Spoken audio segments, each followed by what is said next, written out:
soo dhawaada dhammaantiin soo dhawaada waxaan malaynayaa maantay arrin ugu baan idiin sheegayaa oon dhaqankeena ku jirin qaab ugu jirta laakiin dhinaca marka loo fidiyo dhadiga aan u badnayn taasoo ah markii qofku soo weynaado oo uu soo koro oo inuu guriga ka guuro isagoon guursanin weliba gabadhaha inay guriga ka guuraan oo guriga kirikiraystaan ma ahan dhaqankeena mid u badan ayadoo loo arka ceeb ayadoona loo arka gabar keligeed aan la qabin hadday meel degan tahay in loo arka inay is ilaalin karin oo ay sinaysanayso ama ay jirkeeda magaranaysa galma ay samaynayso aan sharci ahayn marka waxaa la saaray cadaadis ah inay joogto guriga oo ilaa intii ka guursanayso bes keli ah oo ay reerka u shaqayso caqliga caadiga markaan fiirino dhammaan noolaha oo dhan guriga hooyada adigu ma lihid iyo aabbaha waa meel aad ku kortid markaad kortid oo lagu koriyana waxaa loo baahan yahay inaad adigu isdabartid oo banaanka uga baxdid oo guriga aad ka guurtid oo guri kale oo aad leedahay aad samaysatid noloshaada waayo meesha waa meel lagugu koriyey waa meel lagugu carbiyo waa meel lagugu barbaariyo waa meel qofka lagu tarengareeyo la baro siduu nolosha adduunka ula qabsan lahaa siduu nolosha adduunka suu u maamuli lahaa noloshiisu u maamuli lahaa suu u maarayn lahaa naftaada saa u maarayn lahayd saasaa lagu bartaa guriga hooyada iyo aabbaha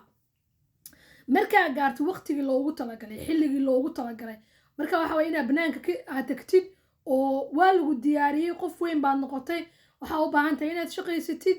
inaad nin iyo naagba waxaa rabtid baahaw inaad shaqaysatid inaad guri kaliya aad degtid in maaragtay aad isku diyaarisid nolosha soo socota oo weynaanta aad weynaatee ah marka in dumarka la dhaho waxaad sugaysaa guur haddii lagu guursan waayo ka waran haddii lagu guursan waayo meeshaa malihida weliga ma joogsa adoo qof weyna miyaad hooyada iyo aabbaha sidaa u fiirsanaysaa qof weyn oo habartii oday isma qaawin karaanba waxa keenay islaamaha iyo odayaasha inay kala cararaan ama hooyada nin la-aan ahaato qof weyn oo baa guri dhex taagan nin weyn oo garleh oo islaanta ay dhashay oo la rabay inuu mar hore ka tago ama naag weyn oo naasale oo ftale baa guri saa u dhex meeraysanaysa shimbiruhu markii ay la koriyo cunto la siiyo way ka biibaan buulkooda way ka tagaan ma shimbirtaasaa ka liidataan waa lagu koriya iskaga bax maxaa hooyada ku agtaagay soomaali arkayna nin hargeysa joogo dhahay hooyada nin bay iga guursatay oo maxay hooyadaa qaban lahayd haddaa maadaad islaanta ftada u qaawinaya maxaa ka qabanaysaa guriga hooyada way ku korisay deed ka baxa marka waxaan arkay sheekada waxaan ku xasuustay gabdha aada loo caayayo oo la leeyahay guri bay keligood degan yihiin oo aada loo caayayo horta waxaa ceeb ah in gabarnimadeenna iyo dumarnimadeenna in naloo arko haddii aan nala waardiyeyneyn oo hooy nala lahayn oo maalin walba hooyada ayna lugaha kala fiirin gabdha waxaa jira mar walba lugahooda la fiiriyo hoostooda oo lugahooda la kala furo waana arrin ceeba waana arrin dunida xadgudubka ah qof weyn in lugihiisa la fiiriyo la dhaho soo galmoota oo ragga aan lagu sameyna gabdhaha lagu sameeyo in loo arko haddaan gabdhaha sidaas lagu sameyneyn inay yihiin kuwo iska meeshay arkaanba lugahooda kala dhiganaya waa arrin waalidku ay dambiilo ku yihiin waa arrin ay gabdhahooda ku bahdilayaan waa arrin ayna ka dhigan qof ismaamuli karta oo mogta waxaa lagu diidaya inaad ismaamushid oo lagugu kalsoonaado marka waxaa leeyahay waa inaad sugtaa nin ku kaxaysta oo meel ku geysto no nin inaad sugtid maahan waa inaad guri degtaa oo aad shaqaysataa adoon guursan waana waxa keenay mar walba dumarku inay leeyihin homeless guri kuwa aan lahayn kuwa aan guri lahayn kuwa aan lahayn deegaan ay ku nastaan oo ay deganaadaan waa waxa keenay sidaad deegaan u yeelatid meel aad degtid waxaa u baahan tahay markaad soo gaarto soo weynaatid oo xoog aad leedahay inaad degtid meel oo aad karaysatid ama aad gadatid oo xoogaaga aad maashid in xoogaaga reerkii ku koriyey aad iyo wiilashii iyo nimankii isguursanaya iyo ilmo aadan dhalin iyo balaayo iyo baas aad dharka u dhaqdo oo koris waxaa waa qaab adoonsa ah waana qaab loo baahan yahay in laga gudbo waa inaad meel leedahay adoo guri le waa inaad guursataa ma ogtahay waayo nimanka hadda waxaan fahmaynaa markii aad nin guursatid uu guriga kaa kaxaysto hadduu ku furo guri ma haysato waxaata homeless ageen waxaa kusoo noqonaysaa adoo naag weyn oo ilmo wata waa waxa kale in ilmaha lagaa qaato oo waxa kale inaad ooydid oo waxa kale inaad meereysatid haddaa guri lahaan lahayd oo tahay qof hore isku maamulay oo nolosheeda maareeyey waxaa kuu fudud markaa inaad markii lagu furana aad noloshaada maareysid waayo garantii maxaa lagu dhahaa Soomaali wax abadiyan ah oo weligaa nolol ah ninkan kuumuu qaaday inuu weligaa ku qabi doono wuu dhiman karaa wuu waalan karaa anytime buu waalan karaa anytime buu kaa carari karaa anytime buu naa guursan karaa markuu rabo iska bixi karaa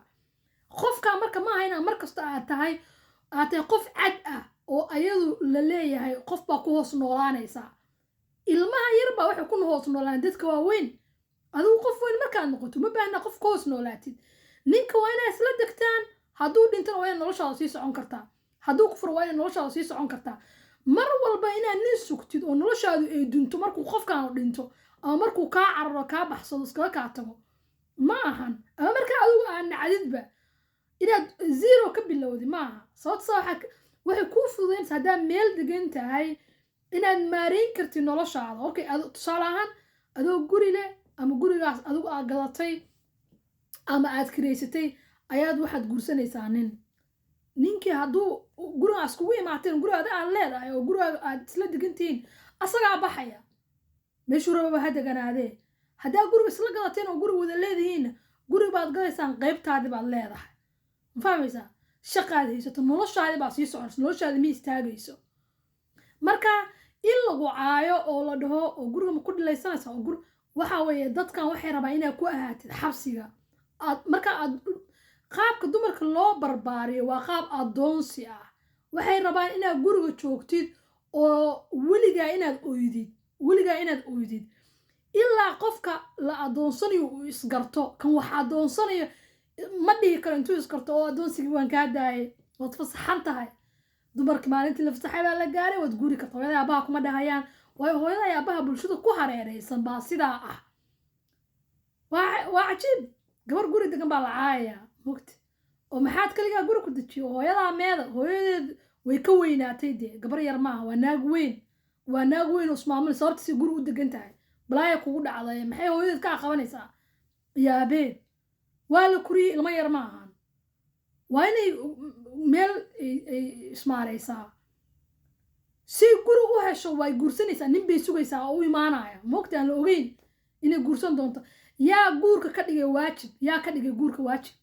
waajib maaha haddii horta nin ma rabi kartaba gabadhu weligeed marta inay guursato weligeed marta inay wax dhasho yaa waajibaad ka dhigay yaa yidhi waa inaad qasab guursato oo wax dhasho oo guri nin uu ku kaxeeyaa no gabdho waa inay shaqaystaan oo meel ay degaan oo ismaareeyaan